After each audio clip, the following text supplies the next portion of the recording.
gitu dong. Oh, silakan. Ya, silakan Edis. Oh, silakan. Nah ini kan selain Edis ya nggak lulus bahasa Indonesia, Elis juga nggak lulus membaca. Yesus hamba Tuhan, ya berarti dia membawa data yang dirinya kena sendiri. Kalau nggak Bang Daman nggak dijuluki Almantiki, ya kan? Ini dalam Alkitab. Hamba Tuhan adalah istilah yang digunakan untuk menggambarkan seseorang yang mengabdi kepada Yesus. Emang gua tadi bahas masalah Yesus berdoa? Tidak. Yang gua bahas adalah Abraham, Ishak, dan Yakub memuliakan hambanya. Siapa hambanya? Tereng toteng. Siapa hambanya? Yesus. Siapa yang namanya hamba? Menggambarkan seseorang yang mengabdi kepada Yesus. Berarti ada berapa Yesus dalam Kristen? Ada 2. Seandainya itu Tritunggal, salah. Yang benar Fortunggal. Apa Fortunggal? Yesus Tuhan dan Yesus hamba. Karena Allah Abraham, Yesus juga dijuluki Allah. Masalahnya coy, siapa yang menjuluki? Muridnya sendiri. Nggak mungkin dong murid Yesus berbohong. Nggak mungkin. Muridnya menjuluki dia Tuhan. Nggak mungkin. Nggak mungkin dia bohong. Dia katakan oleh Petrus Allah. Si Simon juga mengatakan Yesus Allah. Berarti Allahnya Abraham termasuk Yesus. Yesus jadi Tuhan, punya hamba yang namanya Yesus. Yesus yang mana lagi ini? Yesus Cibaduyut apa Yesus Cibubur? Mau Yesus yang mana kira-kira ini? Untuk menunjukkan apa? Bahwa dalam Alkitab, saudara, hamba Tuhan istilah yang digunakan untuk menggambarkan seseorang yang mengabdi kepada Yesus. Berarti Yesus mengabdi kepada Yesus. Meledak otak kita, saudara. Meledak, pecah piring kita, saudara, pecah piring kita, karena Yesus mengabdi kepada Yesus, coy. Oke, kita lanjutkan lagi teman-teman. Daripada penjabaran, kami tidak Edis mau kayak manapun, guys. Mau kayak manapun Edis bilang bahwa kami merobkan Nabi Muhammad, benar Edis, kami nggak ada yang bantah. Karena kami sadar kami punya otak. Tuhan menciptakan akal biar waras. Akan tetapi Tuhan juga tidak boleh mengkhianati akalnya sendiri. Mana mengkhianati akal? Woi manusia, ya, aku kuat.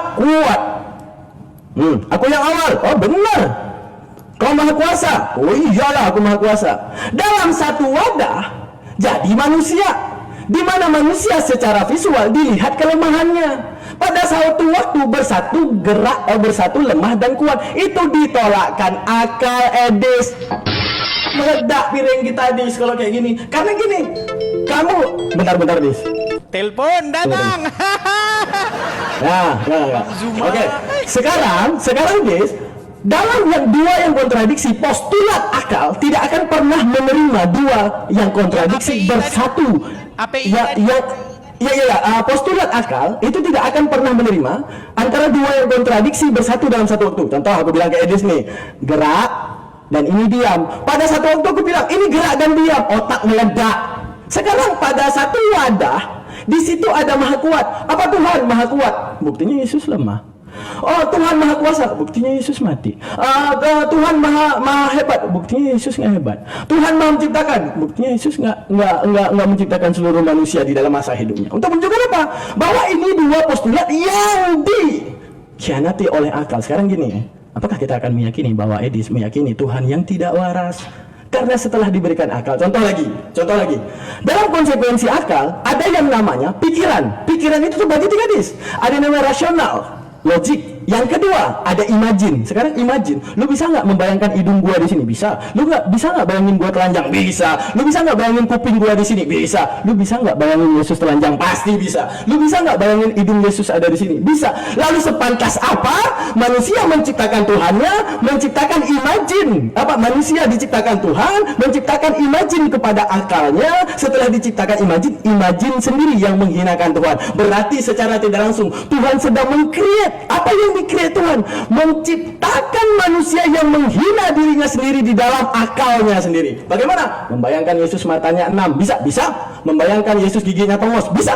Membayangkan mata Yesus ada di sini, bisa. Membayangkan Yesus berpayudara, bisa. Bisa.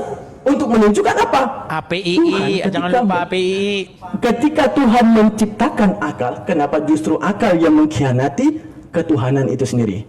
Maka saya akan bertanya, kalau kau Yesus adalah Tuhan, kenapa kau menciptakan aku yang aku akan mengkhianatimu? Wahai APII dan semuanya, terimalah bahwa Nabi Muhammad adalah Rob dalam konsekuensi Sayyid. Apa itu Sayyid? Tuhan. Jangan sampai jadi oten.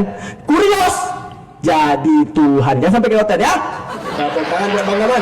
Cie, cie, cie. Hai. Wuh. Cuit. Baik. Jadi sayang sekali tidak panjang ya. Seharusnya Daman kasih waktu khusus lah. Ya, bilang Bang Zuma. Tadi udah ditelepon kan sama dia kan? Udah datang telepon. Daman, jangan bilang dulu nih API belum konsili. Daman, sekali lagi saya bilang ya, gini. Kalau kamu menyerang Kristen, seranglah apa yang diyakini oleh Bible. Oh, belum ada waktunya. Sebentar, saya terima dulu waktunya. Oh iya. Baik. Good. Baik, begini. Buatlah argumen yang betul-betul yang diyakini oleh lawan. Jangan Anda menyerang sesuatu yang tidak saya yakini. Paham? Jadi, begini Daman. Ketika saya bilang sama kamu, Muhammad itu adalah Rob. Ya, oke. Muhammad dilahirkan nggak? Dilahirkan. Berarti Robnya umat Islam dilahirkan nggak? Iya, berarti umatnya orang Islam, Robnya orang Islam dilahirkan. Nah, pasti kamu akan jawab, loh, kalau Rob yang dimaksud di situ Muhammad, betul. Tapi bukan Allah yang dilahirkan, betul. Nah, sama di dalam Bible juga seperti itu.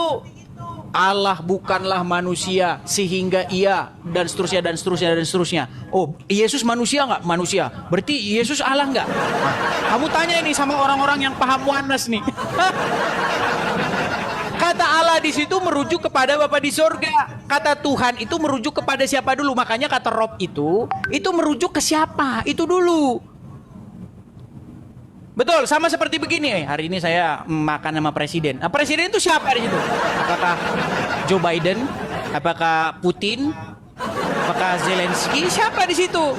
Nah, seperti kata Rob, kata Kurios, kata Tuhan, itu merujuk kepada siapa dulu? Nah, terus tadi di kata-kata terakhir kamu bilang begini, jangan seperti Oten, Rob itu Tuhan, jadi Tuhan. Loh, di dalam Quranmu Rob itu kadang-kadang Tuhan, kadang-kadang Tuhan. Mau saya tunjuk? Di dalam surat Yusuf ayat yang ke-42. Di situ Yusuf berkata kepada teman sepenjaranya, teman satu selnya, sampaikan kepada Robmu, katanya. Bilang ini, pesenin kepada Rob kamu. Di dalam terjemahan Rob itu jadi Tuhan. Nah, lalu kalau kepada Allah jadi Tuhan. Nah, padahal bahasa Arabnya ya Rob juga. Rob juga sama. Ini gimana? Itu sama kayak bahasa Jawa. Gusti orang Jawa ya. Kalau dia ketemu sungkem sama yang ada di duduk di atas singgasana, di atas rajanya. Gusti katanya. Gusti kata dia. Coba diterjemahin apa itu kalau ditulis pakai bahasa Indonesia. Maka si Jono berkata kepada orang yang ada di hadapannya, rajanya, duh Gusti katanya. Coba terjemahin. Duh Tuhan atau duh Tuhan? Ya sama aja. Terus Jono bilang kepada yang di langit, duh Gusti. Duh Tuhan atau duh Tuhan? Makanya saya bilang sama. Tuhan itu sama. Cuman zaman sekarang orang beda-bedain. Sama seperti tahu itu sama sebenarnya. Saya tahu. Sama, itu sama sebenarnya. Cuman orang zaman sekarang membeda-bedakan. Kalau Tuhan berarti hamba, lawan katanya hamba, yang kepadanya kamu menurut, ngikut, patuh, tahluk, itu Tuhan, pemilikmu. Nah, kalau Tuhan berarti zat tertentu, partikel. Kalau Tuhan berarti partikel. Bukan begitu. Maksudnya itu sama. Begitu loh. Ketika murid-murid menyapa Yesus, murid-murid itu kan berbahasa Arab mereka. Mereka nggak bahasa Indonesia. Jadi nggak ada murid bilang Tuhan gitu, nggak ada, bukan orang Indonesia. Menyapa dengan kata-kata maran Yeshua. Itu kalau orang Jawa manggilnya Gusti. Artinya yang kepadanya kita menaklukkan diri, yang kepadanya kita melayani, yang kepadanya kita menghamba. Gusti. Nah, orang Kristen wajib menjadikan Yesus itu sebagai gustinya. Gitu loh. Ketika Yesus jadi gustinya orang Kristen, dia mengikuti apa kata Gusti Yesus itu. Patuh, takluk, tunduk. Sebenarnya intinya Islam dan Kristen itu cuman itu kok, Daman. Kalau kamu jadi orang Islam, Muhammad itu jadi rajamu, jadi gustimu. Seperti Maula, katamu tadi kan, maulakmu, rajamu. Allah menjadi raja di dalam kepalanya orang Islam, di hidupnya orang Islam dengan perantaraannya Muhammad. Karena Allah nggak turun ke dunia, sama seperti dalam Kristen pun begitu. Ya, Bapa menjadi raja dengan perantaraan anaknya yaitu Yesus. Makanya Bapa menjadi raja di tengah-tengah dunia dengan perantaraan anaknya yang tunggal, Gusti kita, Tuhan kita, Tuan kita. Muter-muter nih. Yuk bikin pengakuan. Apa ini?